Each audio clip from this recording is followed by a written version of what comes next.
Olá, bom dia, boa tarde ou boa noite. Meu nome é Juarez Barbosa e nós estamos aí nessa maratona aí de leitura proverbial, né? Estamos aí no nosso vigésimo capítulo, né? Nós estamos lendo aí e buscando a praticidade, né, de cada versículo de Provérbios.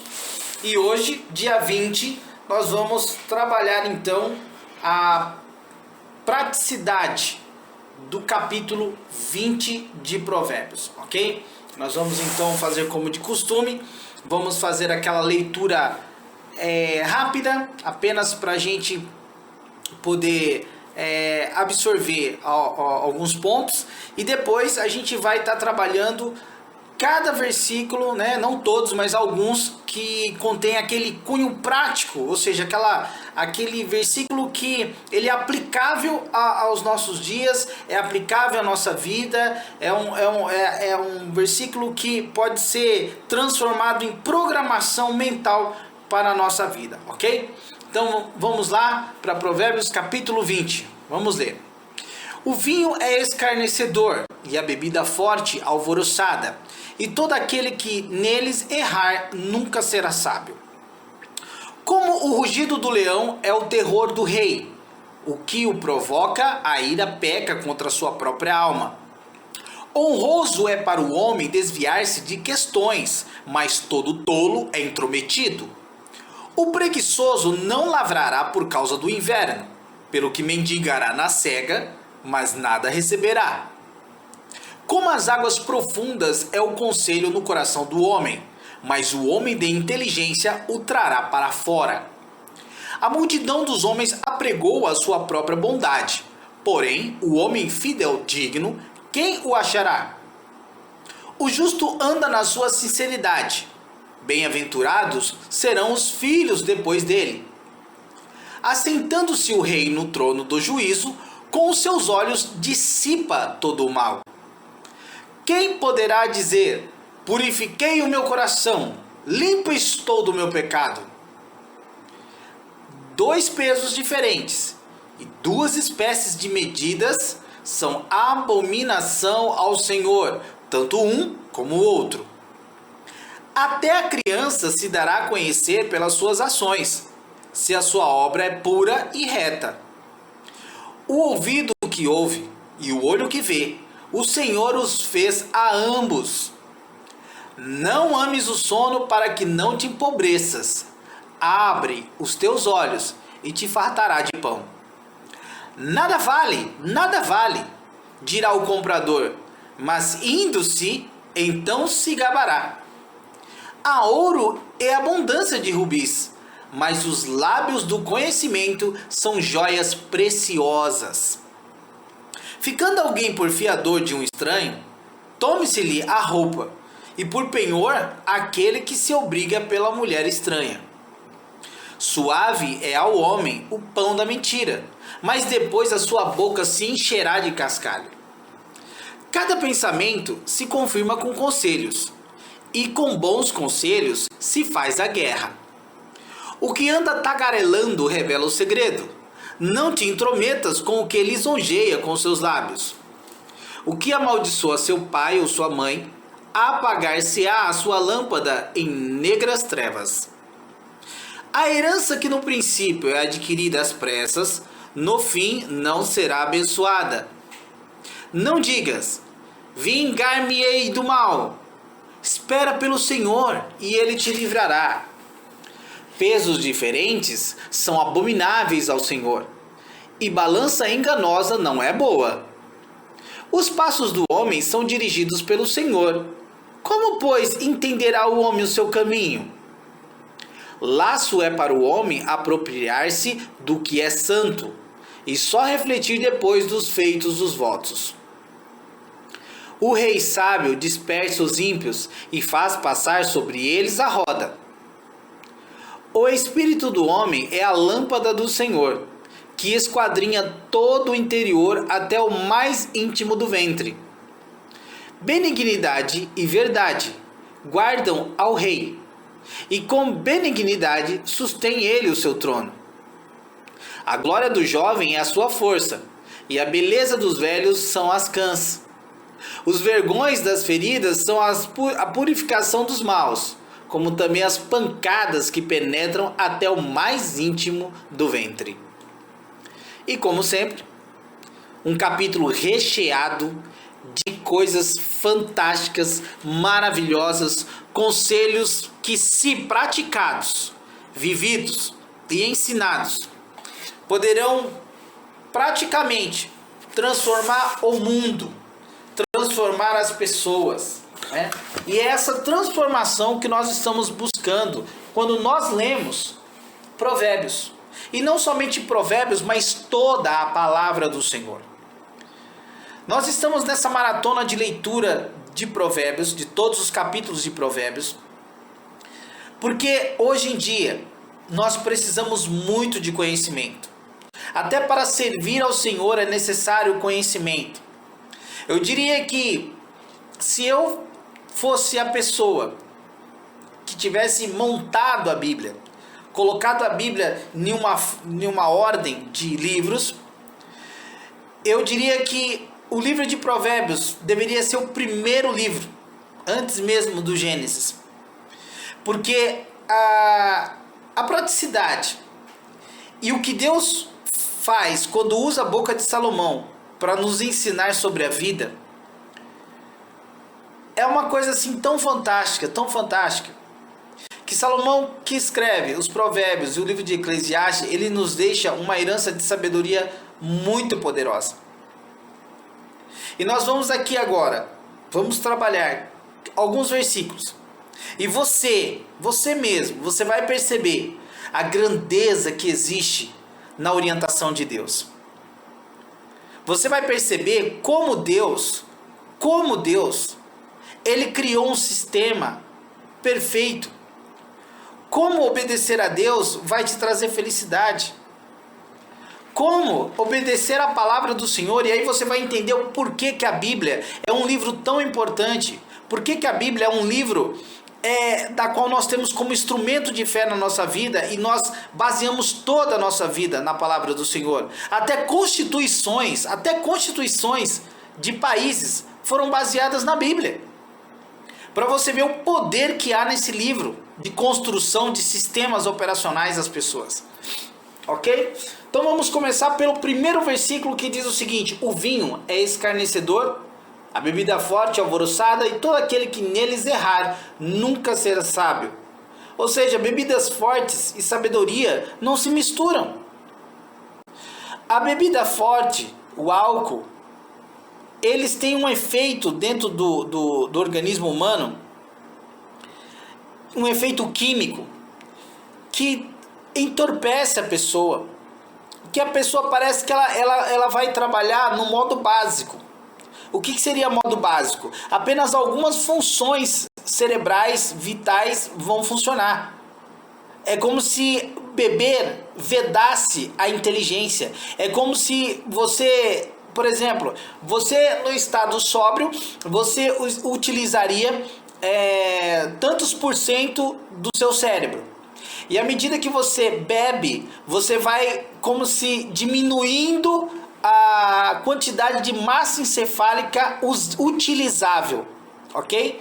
É como se o álcool na corrente sanguínea fosse para o cérebro e ele automaticamente desligasse algumas áreas do cérebro, tirasse alguns sensores inibidores, porque quando você está sóbrio, você não fala algumas coisas, porque o seu caráter te inibe a falar.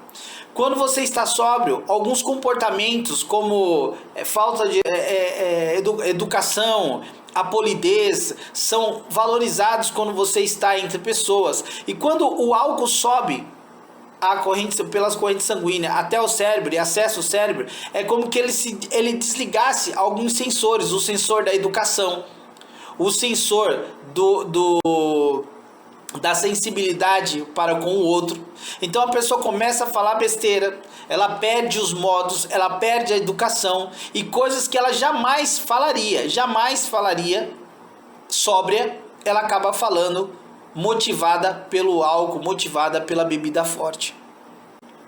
Então, tudo que nos diminui, tudo aquilo que diminui o nosso senso de inteligência deve ser tirado da nossa vida. Tudo que vai trazer falta de controle emocional, falta de controle do nosso corpo, do nosso organismo e principalmente da nossa língua, da nossa boca, nós não podemos utilizar. Existe um prazer físico, químico em absorver um bom vinho ou outras bebidas? Existe. Mas em contrapartida, existe o quê? Existe a ação desse líquido, que tudo vai para a nossa corrente sanguínea, e chegando, e como a nossa corrente sanguínea passa por todos os pontos do nosso corpo e chega até o cérebro,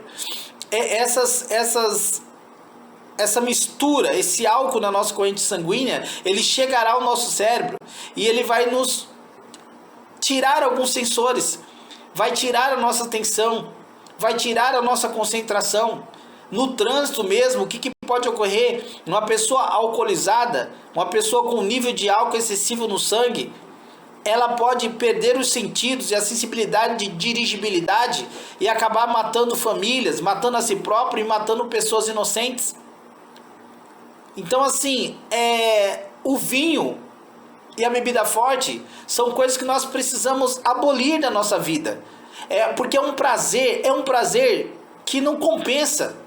É um prazer que você tem ali em estar tomando uma bebida alcoólica, uma bebida forte, mas as coisas que você vai perder ao absorver esse líquido vai transformar você numa pessoa totalmente insociável. Por mais que as pessoas digam que bebem socialmente, é o contrário.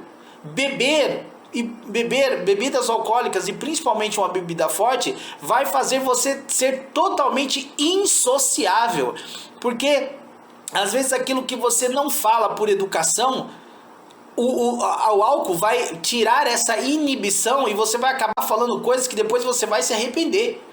Tem pessoas que bebem para ter coragem de dizer aquilo que o cérebro dela, a inteligência dela diz para elas não dizerem. Ou seja, tem gente que utiliza o álcool para, a pessoa fala assim, eu vou beber para criar coragem. Ou então a pessoa fala, eu vou beber para esquecer. Realmente, o álcool faz você esquecer quem você é. O álcool faz você esquecer o mundo onde você vive. O álcool faz você esquecer das coisas mais importantes da sua vida, que é a sua família, seus filhos. Então, esse tipo de absorção de líquido, esse tipo de bebida é uma coisa que precisa ser abolida da vida de pessoas, da nossa vida. Nós não podemos nos dar o luxo de perder o senso do que é certo e do que é errado. E a bebida forte, e o álcool, e o vinho, ele acaba fazendo isso. Então está claro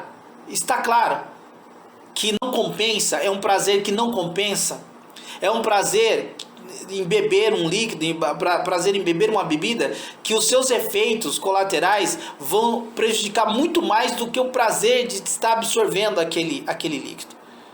Ok? Isso é o que Salomão diz. Essa é a sabedoria que Deus dá a Salomão para nos escrever e que nos foi deixado para meditarmos. Ok? Versículo 3, vamos lá. Diz o seguinte: honroso é para o homem desviar-se de questões, mas todo tolo é intrometido. Ou seja, qual é a orientação aqui? Desvie-se de questionamentos, não se intrometa sem ser comunicado. Seja honroso, seja uma pessoa honrada. Você não pode se intrometer nas coisas, né? Ele fala aqui, é honroso o homem desviar-se de questões. Às vezes você está numa roda de pessoas, aí está todo mundo ali falando, então, o que você acha disso, daquilo, tal. Aí você vai lá e se intromete, ninguém te chamou.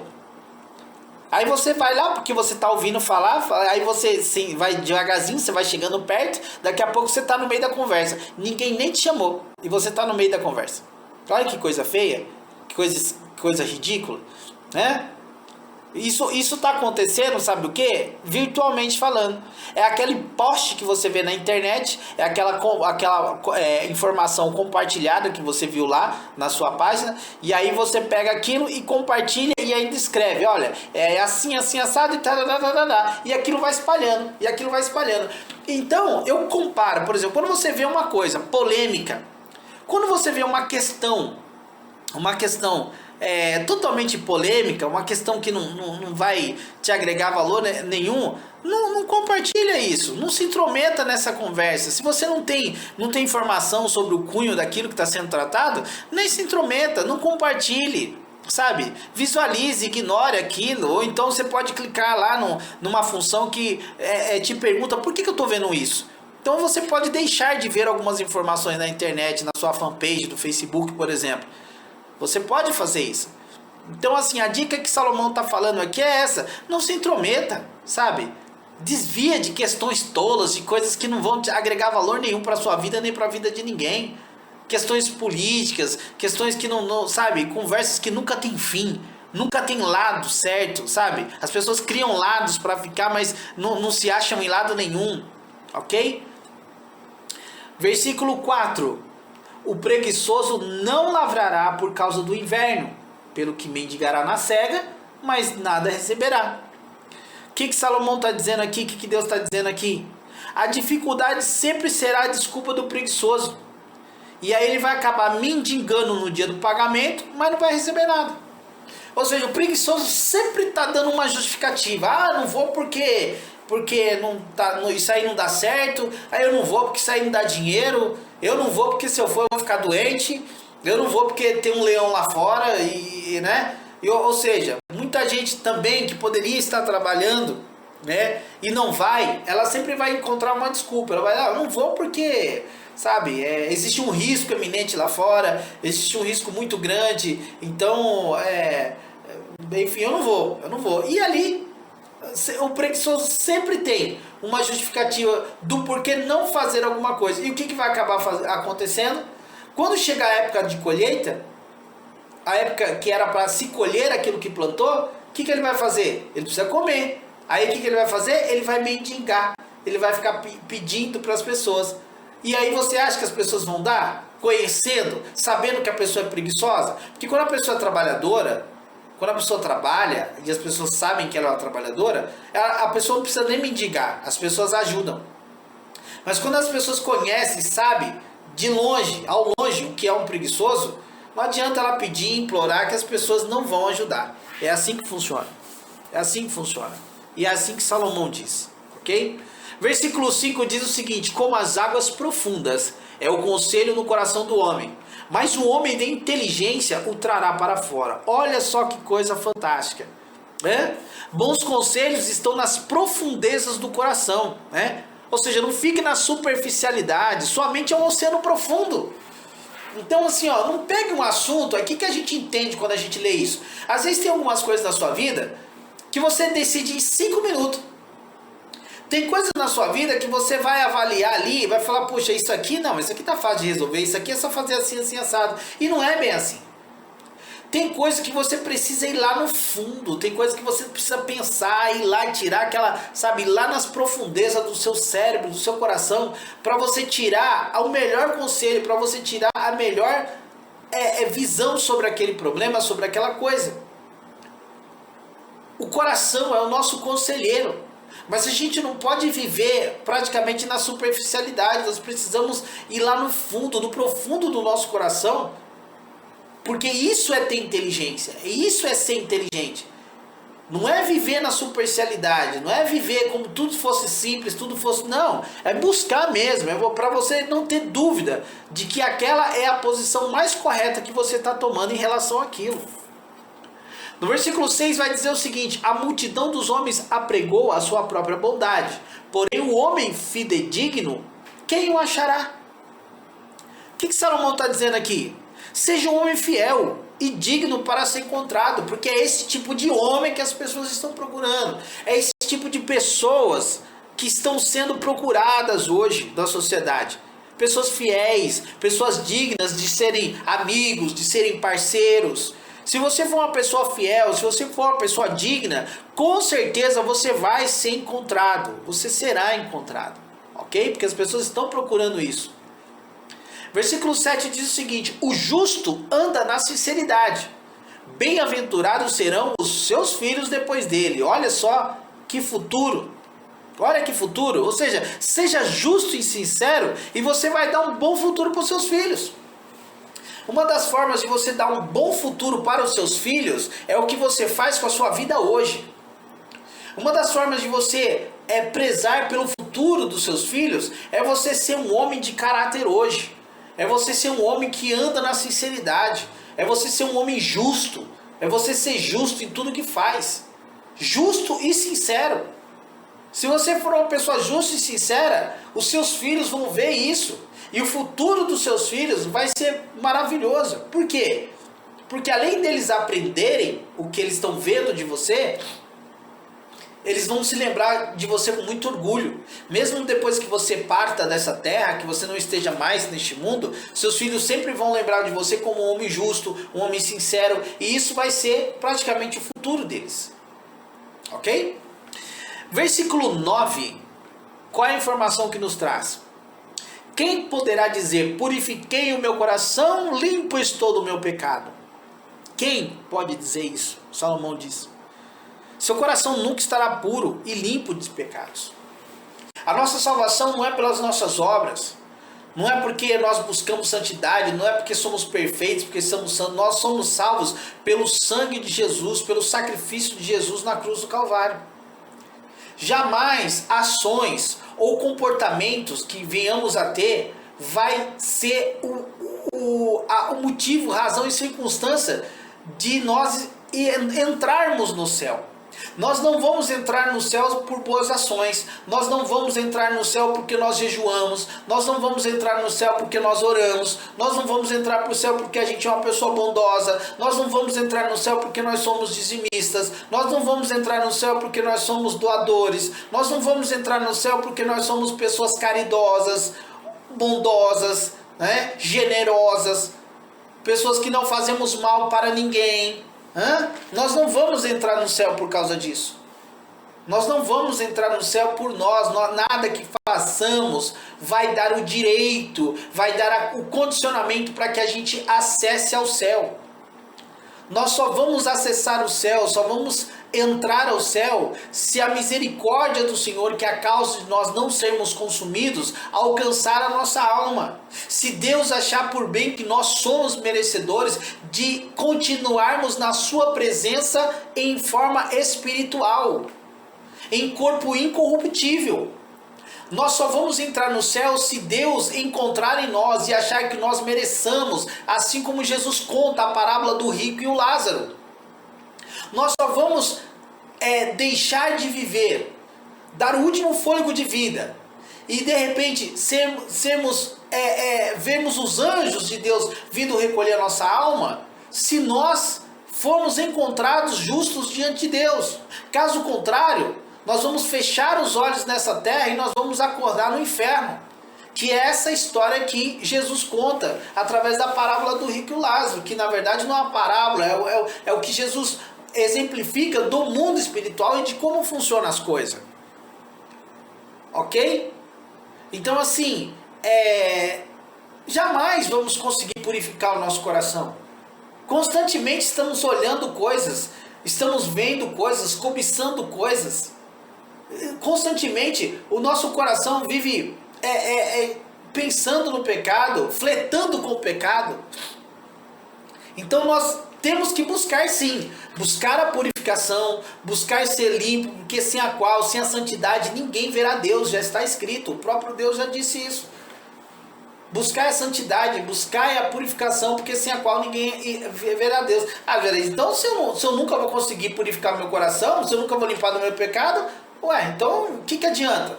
Adianta o teu esforço. O teu esforço, tem de bom ânimo. Foi o que ele fala para Josué: esforça-te e tem de bom ânimo. Nós seremos julgados pelas nossas ações. Nós seremos julgados por aquilo que a gente diz. Nós seremos julgados por coisas que nós fazemos. nós seremos julgados, nós seremos julgados. Então, não perca um minuto na face dessa terra sem estar fazendo aquilo que é justo, sem buscar ser um homem justo, uma mulher justa, sem buscar ser, ou seja, viva buscando alcançar o coração de Deus como homens viveram, nasceram, viveram e morreram, buscando estar próximo de Deus, chegar o mais próximo de Deus possível.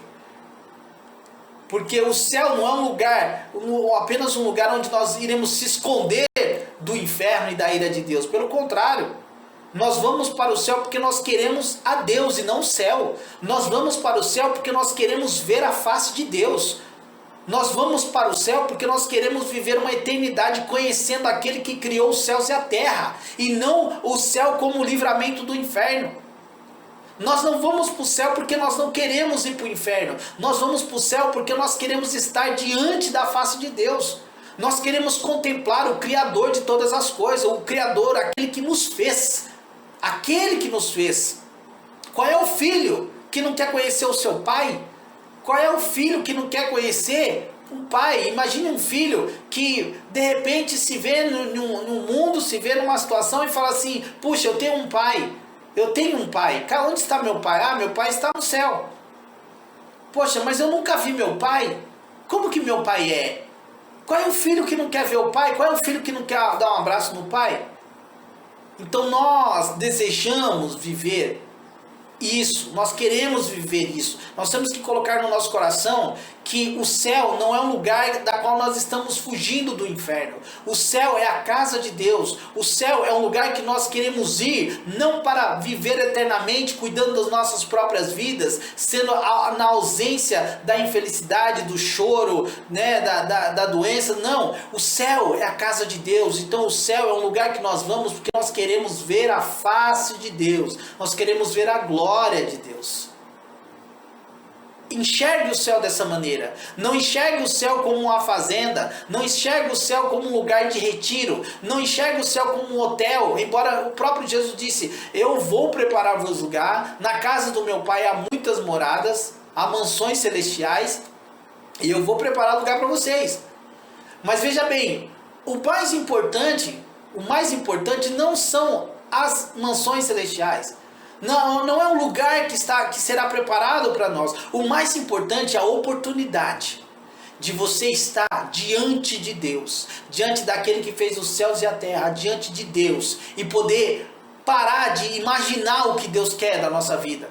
Parar de ficar imaginando o que será que Deus quer, o que Deus quer que eu seja, o que Deus quer que eu faça, o que é que Deus quer da minha vida. Não, você vai estar diante de Deus e aí você vai poder dizer assim: pai, o que o Senhor quer que eu faça? E Ele vai dizer para você: meu filho, faça isso, meu filho, faça aquilo, meu filho, é assim, meu filho, é assado. Você já pensou nessa cena? Porque aqui nós lemos a palavra de Deus e a gente fica tentando imaginar o que Deus quer da nossa vida. A gente vê a biografia dos homens, vê o que Deus exigia dos homens, o que Deus queria dos homens que tiveram relacionamentos com Deus, e assim nós vivemos. Pela sombra daqueles que tinham relacionamento com Deus. Então nós começamos a buscar uma vida de acordo com aquilo que Deus queria daqueles homens que tiveram relacionamento com Ele. Mas já pensou você estar diante de Deus e Deus falar para você: filho, eu quero que você faça isso. Filho, eu quero que você seja assim. Filho, eu quero que você seja assado. Filho, olha aqui para o pai. O pai quer que você faça isso. Ah, que coisa maravilhosa, gente. E aí é onde que eu sempre falo, e eu sempre oro e sempre falo isso para Deus: Pai, o Senhor fez a eternidade, certo? O que é a eternidade? É o tempo ilimitado, não existe limite para o tempo. Mas mesmo a eternidade feita por Ti, eu tenho no meu coração que a eternidade é pouco tempo para se adorar. A eternidade, ainda que seja eterna, é ainda pouco tempo para que uma pessoa esteja diante da Tua presença, para te adorar, para te reconhecer, para agradecer a Ti por todas as coisas que o Senhor fez e pelo que o Senhor é nas nossas vidas. Ok? E vamos lá dar sequência, porque praticamente se nós formos aprofundar mais ainda nisso, a gente é perigoso ser arrebatado, né? Porque a vontade de ver Deus é uma coisa muito forte. A vontade de estar diante de Deus é uma coisa que enche os nossos corações. Enche os nossos corações. Ninguém quer morrer. Ninguém quer morrer, né? Você pergunta, você quer ver Deus? Né? Agora não. Geralmente a pessoa vai falar, agora não, mas eu quero. Um dia eu quero ver Deus, mas agora não, né? E Paulo vai dizer o quê? Viver é Cristo, morrer é lucro. Mas no fundo, a grande beleza é poder ver Deus. A grande beleza de ir ao céu é poder estar diante de Deus e toda a cortina cair. E tudo aquilo, sabe, como Paulo fala, nós vamos ver Ele como Ele é. Nossa, meu Deus do céu, é fantástico isso. Vamos lá, que senão a gente vai ficar muito grande esse áudio, a gente não vai conseguir, né, diminuir um pouco o tempo aí. Vamos lá, versículo 10. 2 pesos diferentes e 2 espécies de medidas são abominação ao Senhor, tanto um como o outro. Gente, você está percebendo, você que está acompanhando todas as gravações, todos os vídeos, todas as ministrações do livro de Provérbios, a questão da gravidade, o poder que Deus fez, que nos segura nessa terra, neste planeta, a questão dos pesos e medidas, a questão matemática aqui, é uma coisa que Deus tem um carinho enorme, que Deus quer que seja utilizada. 2 pesos diferentes, 2 espécies de medidas são abominação ao Senhor, ou seja, é 1 quilo ou é 800 gramas? Essa bacia, ela cabe 1 quilo de arroz ou ela cabe 800 gramas? Essa medida de farinha é 1 quilo ou é 700 gramas? Não, quando for fulano de tal eu vou vender com a vasilha certa. Quando for ciclano eu vou pegar a pequenininha. Por que 2 espécies de medida? Por que 2 pesos diferentes? Deus não quer que seja feito isso. Então, pesos e medidas, do mesmo jeito que você trata uma pessoa, você tem que tratar a outra. Do mesmo jeito que você conversa com alguém, você tem que conversar com todos. Não existe essa questão de pesos diferentes, de medidas diferentes. Você tem que ser justo. Se você ouvir uma pessoa falando sobre uma situação, ouça o lado da outra também. Se é uma demanda, se existe uma demanda, não só ouça um lado e estabeleça um juízo com base naquilo que você ouviu, com base apenas naquilo que você está observando. Seja justo. Seja justo. Você está ouvindo alguém e alguém está falando que a situação é assim, assim, assado, né? Em relação, por exemplo, a um casamento, né? De repente você está ali ouvindo ali, porque o meu marido é assim, meu marido é assado, a minha esposa é assim, a minha esposa é assado, e aí de repente com toda aquela informação você começa a imaginar, você começa a fazer julgamentos com base naquilo que você ouviu, só que você não viu a outra parte. Então não crie julgamentos, não crie situações antes de ouvir os 2 lados. Não crie juízo sobre algo antes de ver os 2 lados. Porque você pode se arrepender do que você falou, você pode se arrepender do que você pensou, porque Deus abomina pesos diferentes e medidas diferentes, e juízos diferentes, ok? Versículo 11 diz o seguinte: conhecemos pessoas pelas suas obras. São puras? São retas? Porque até criança a gente conhece. Até pelas obras das crianças a gente conhece. Ou seja, então quais são as obras dessas pessoas? O que ela faz? É fácil conhecer as pessoas. Existe uma ciência chamada PNL, que é a Programação Neurolinguística, que existe algumas coisas, algumas atitudes, existem alguns comportamentos, um jeito de sentar, um jeito de falar, um jeito de andar, um jeito de se comportar, que você passa a entender como que algumas pessoas são. Mas a própria palavra de Deus aqui já está dizendo o seguinte: é fácil você conhecer alguém. É fácil. Quais são as obras delas? Quais são as ações dela? O que essa pessoa faz? O que essa pessoa produz? É com base no que ela faz, nas ações, no que ela produz, é que a gente vai saber se ela é uma pessoa pura, se ela é uma pessoa reta, se ela é uma pessoa digna de algumas coisas da nossa vida. Ok? Versículo 12 vai dizer o seguinte: o ouvido que ouve e o olho que vê, o Senhor os fez a ambos. Ou seja, Deus fez ouvidos para ouvir, olhos para ver. E o que é que você tem feito com o seu aparelho auditivo? O que é que você tem feito com o seu aparelho visual? Hã? O que você está fazendo com esses 2 microfones que Deus te deu, maravilhosos? Hã? Porque você tem 2 ouvidos. São 2 microfones que você tem, um do lado do outro, para captar sons, captar informações, recepcionar informações, gravar informações. O que você está ouvindo? O que você tem ouvido? O que você tem armazenado no seu coração, na sua mente, no seu HD? Você tem 2 câmeras frontais de muitos megapixels. Né? O que você tem feito com esse equipamento caríssimo? Porque se tem coisa que é cara, é câmera. Você já viu os preços de câmera? Hã? Você já viu aquelas lunetas? Sabe quanto custa uma luneta para você poder enxergar a lua, enxergar planetas, essas coisas? Sabe quanto custa uma luneta? Mais de 5 mil, 7 mil. Tem equipamentos para você poder enxergar longe, enxergar alto, né? Vamos dizer assim, enxergar longe, que são caríssimos. São caríssimos. E Deus te deu um equipamento fantástico para você armazenar imagens, armazenar momentos de vida. E o que você está fazendo com esse equipamento caríssimo que Deus te deu? Hã? Tem assistido filmes produtivos? Ou tem assistido filmes pornográficos? Tem assistido coisas que vão edificar a sua vida ou coisas que vão destruir a sua vida? Hã? O que você tem ouvido? Que tipo de música você ouve? Que tipo de informação você tem ouvido? São coisas que agregam valor para você? Ou coisas que tiram o que você tem? Porque tem coisas que a gente absorve que ao invés de agregar valor, tira o que a gente tem. Tira o nosso caráter, tira a nossa educação. Acaba tirando, ao invés de agregar valor, tira as coisas que nós temos.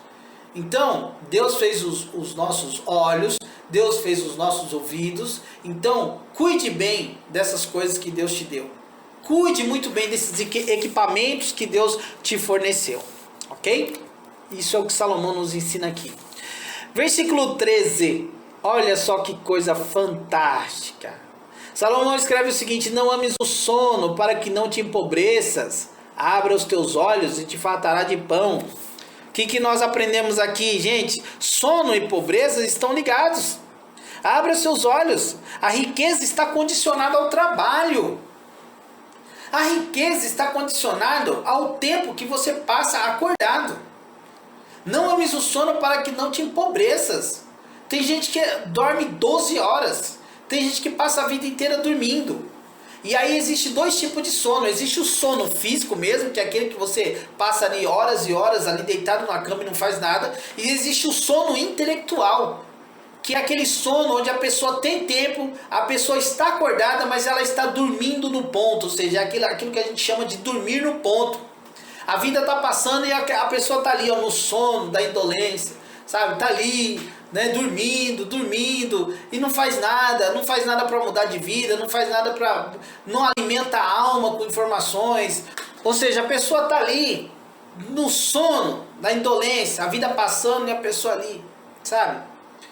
Então eu penso o quê? O que eu penso quando eu leio isso? O que a gente identifica quando a gente lê isso? Eu preciso viver, eu preciso estar acordado, eu preciso buscar o trabalho, eu preciso buscar sabedoria. Se eu consigo dormir 4 horas, 8, tem gente que precisa de 8 horas de sono. Mas se você puder dormir menos, acorde mais cedo. Existe um livro que chama O Milagre da Manhã, que é um contexto de um livro que ensina que o quanto nós perdemos ao dormir por muito tempo. E quando nós acordamos mais cedo, quando nós utilizamos melhor o nosso dia, quando a gente investe o nosso tempo, a gente acorda um pouquinho mais cedo, 1 hora mais cedo, 2 horas mais cedo, o que a gente consegue fazer com essas 2 horas, 1 hora a mais no dia, é uma coisa assim fantástica. Então isso é um princípio, esse livro mesmo, ele fala justamente sobre esse princípio basilar de não amar o sono. Não ames o sono para que não te empobreça. Abra os teus olhos e você vai ser farto não só de pão, mas de muita coisa, de sabedoria, de conhecimento, muita coisa mesmo. Pode acontecer se você começar a valorizar o tempo. O tempo. Ok? Versículo 14 diz o seguinte: nada vale, dirá o comprador, mas indo-se, então se acabará. O que a gente entende aqui? As coisas, são as táticas de negociação. As táticas do negociador é a desvalorização. Uma pessoa que quer negociar, ela quer negociar alguma coisa, o que ela vai fazer? Ela vai entrar num processo de desvalorização. E o que Salomão fala aqui? Não venda por menos do que o justo.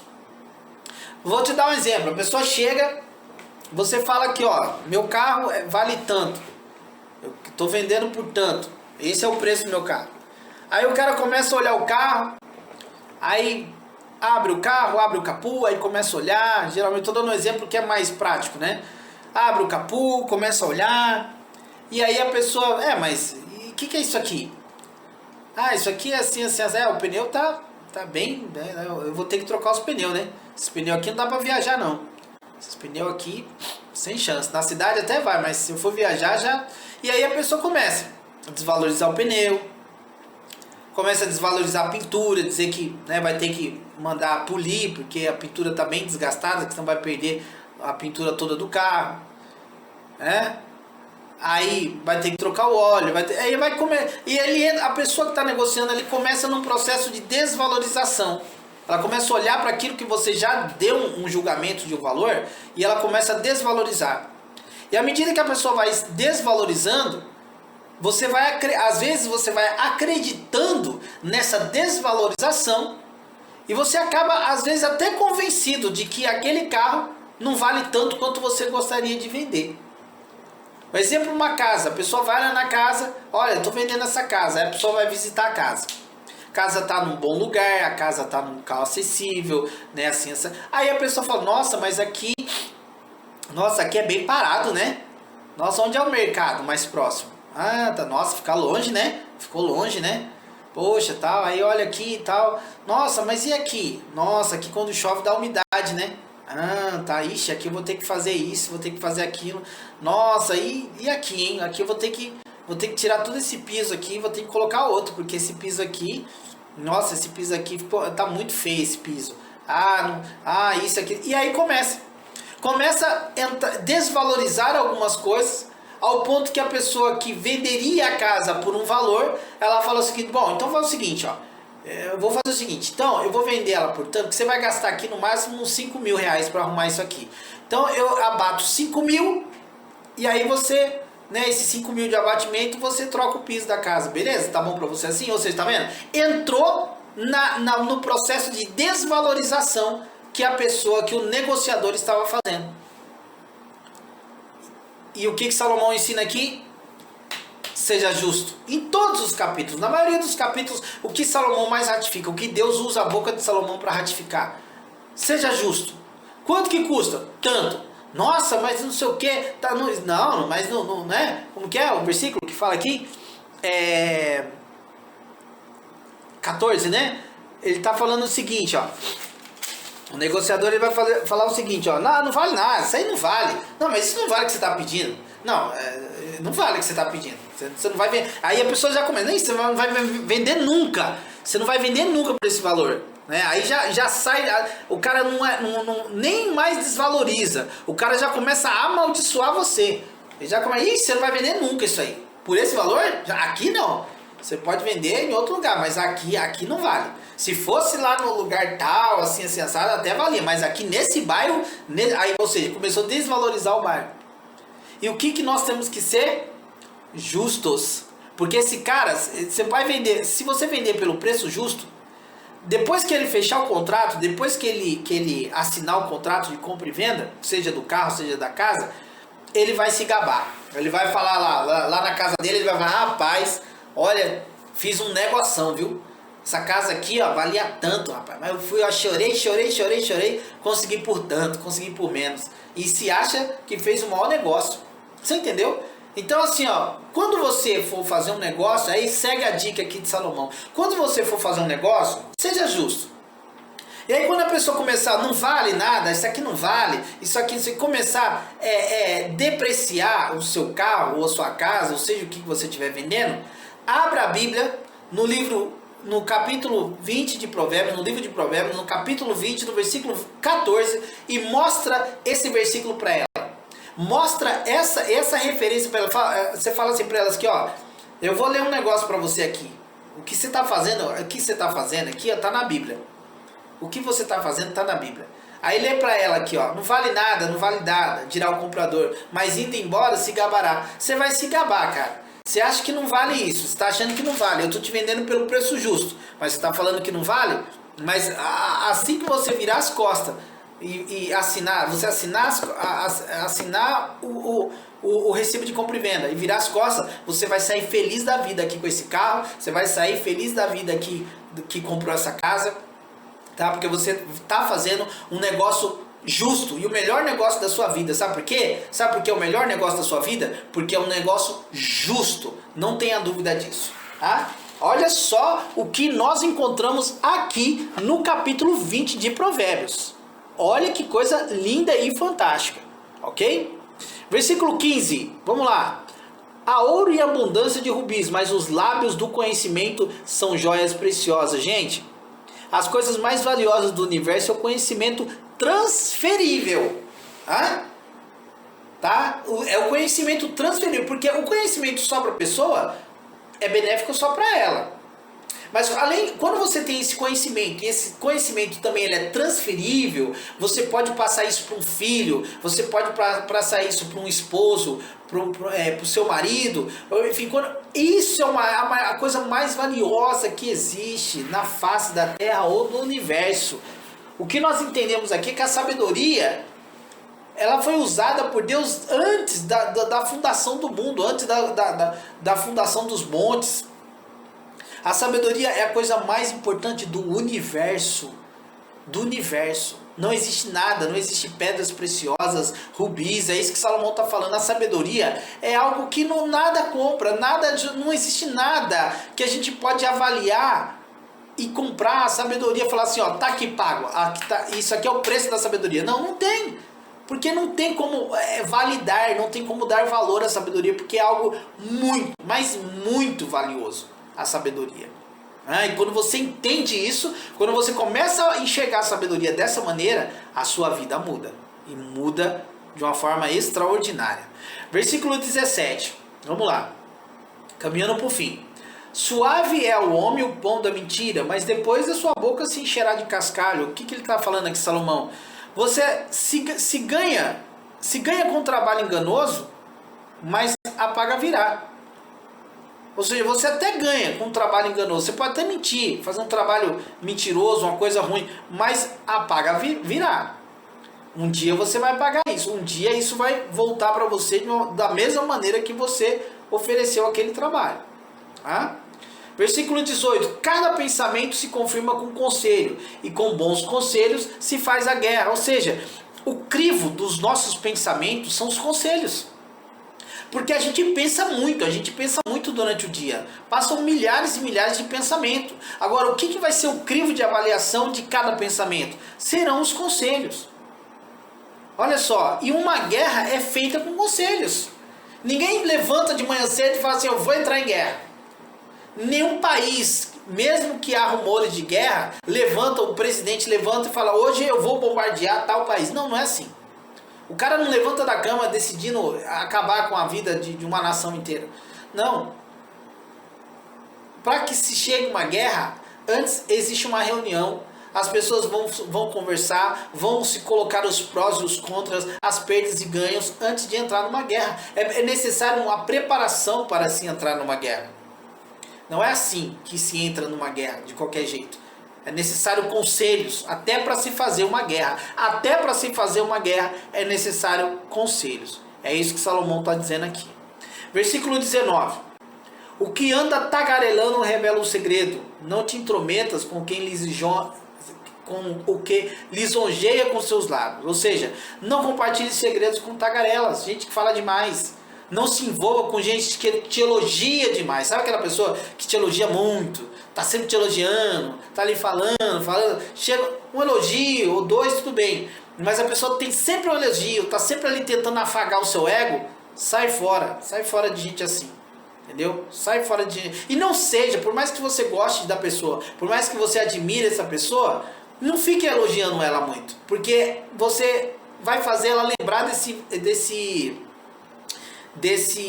dessa referência provérbica, e ela vai lembrar de você, e ela vai se afastar de você. Então assim, ó, uma das formas de você, se você respeita alguém, se você admira alguém, uma das formas de você não perder o relacionamento com essa pessoa, o afastamento dessa pessoa, é você não elogiar ela. Existem pessoas que gostam de elogios, existem, né? Mas o que Salomão fala é o seguinte, o que Salomão orienta que uma pessoa inteligente, ela deve se afastar de gente que fica elogiando demais. Então não elogie demais para que você não seja taxado como essa pessoa que fica lisonjeando com os lábios, né? E que não vai fazer bem nenhum para você, tá bom?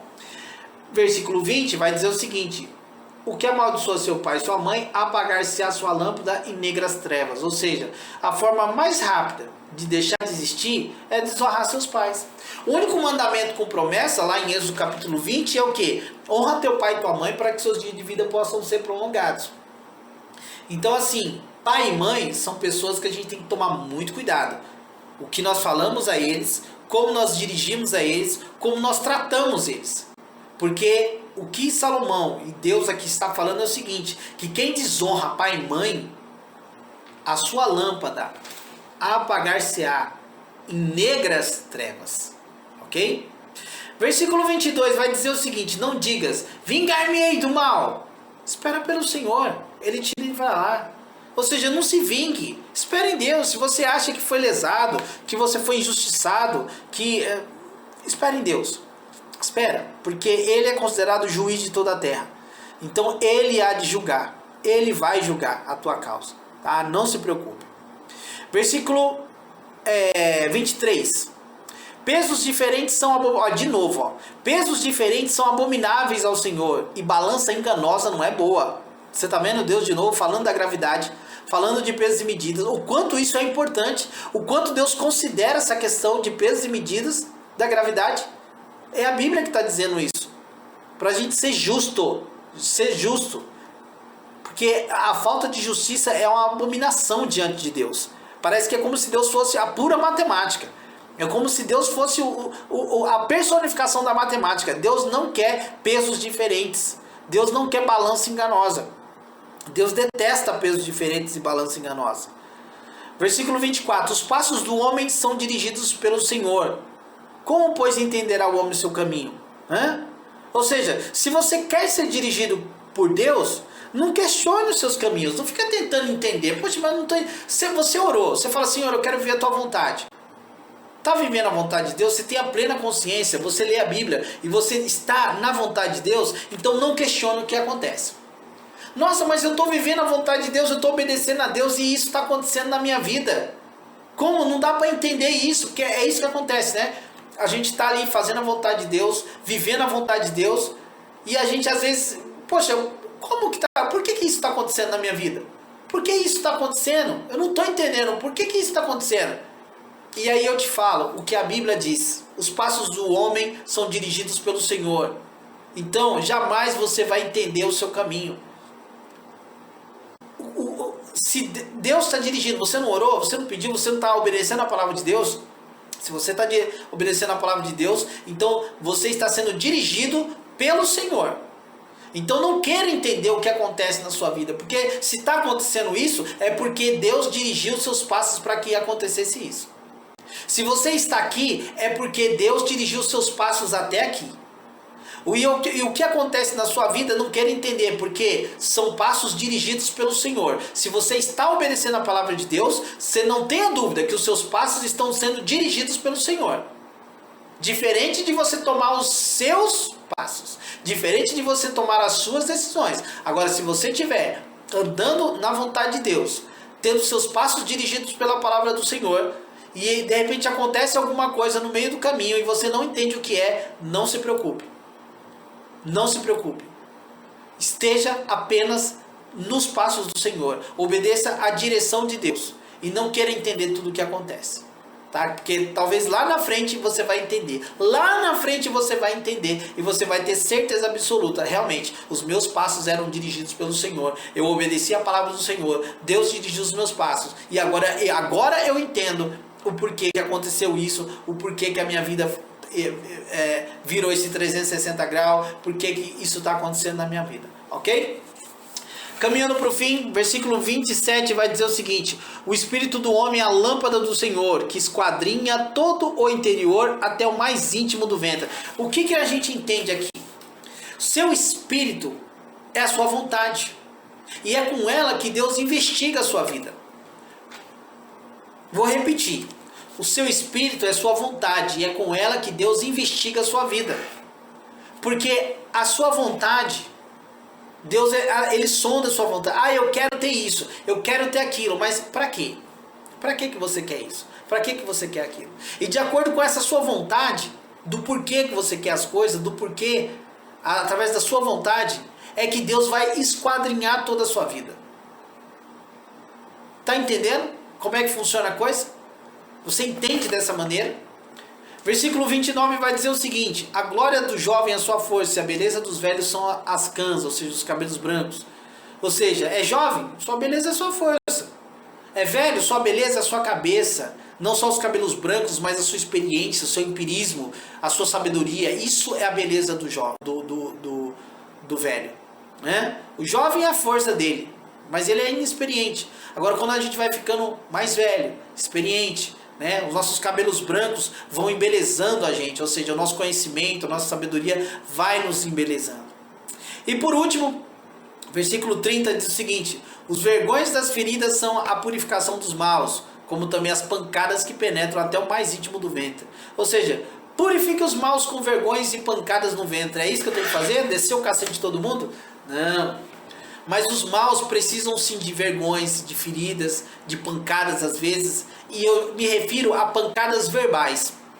Existem pessoas que são más, que elas precisam ouvir algumas palavras em formas de pancada. Sabe aquela coisa que você faz? Nossa, essa doeu, hein? Sabe aquela coisa de você, né? Você tá vendo ali na conversa, de repente uma pessoa tá ouvindo aquela conversa e fala assim: nossa, essa pancada aí foi uma pancada, hein? As pessoas más precisam de pancadas verbais às vezes, elas precisam ser, né, de chicoteadas às vezes, né? Ainda que formem feridas. Essas feridas vão purificar o coração dessas pessoas, porque elas precisam às vezes de vergões, precisam de feridas e precisam de pancadas para penetrar mesmo no íntimo do ventre dela. Ok? Beleza? Então a gente termina por aqui você vê que grandeza, né? Existem alguns áudios que são um pouco maiores, outros que são menores. Isso vai depender muito de como a gente consegue trabalhar cada versículo. E olha que nós não trabalhamos em cima de todos os versículos. Nós não vimos todos os versículos. Nós vimos apenas aqueles que são aplicáveis e que existe uma aplicabilidade na nossa vida. E a gente já tomou todo esse tempo. Imagina se a gente fosse mensurar todos, né? Mas eu espero que você esteja ouvindo até aqui. Se você continuou, se você ouviu até aqui, parabéns, né? Eu tenho certeza que você foi muito, mas muito agraciado com essas informações. Eu tenho certeza que se você colocar em prática essas informações, a sua vida vai mudar, a vida das pessoas que estão ao seu redor vão mudar. E olha, não tenha dúvida que isso vai ser muito bom para você, tá bom? Um grande abraço, continue com Deus por aí, né? E ouça os próximos provérbios, né? Faça a rotina de todos os dias. Hoje é dia 5, vou ouvir o provérbio 5. Hoje é dia 10, vou ouvir o provérbio 10. E faça todos os dias essa audição de provérbios, porque isso vai enriquecer muito a sua vida, ok? Um grande abraço, fique com Deus e continue, né, no canal. Continue aí. Assina o nosso canal, para sempre quando você tiver mais vídeos novos, você poder ser o primeiro a receber essas informações, ok? Um grande abraço e fique com Deus.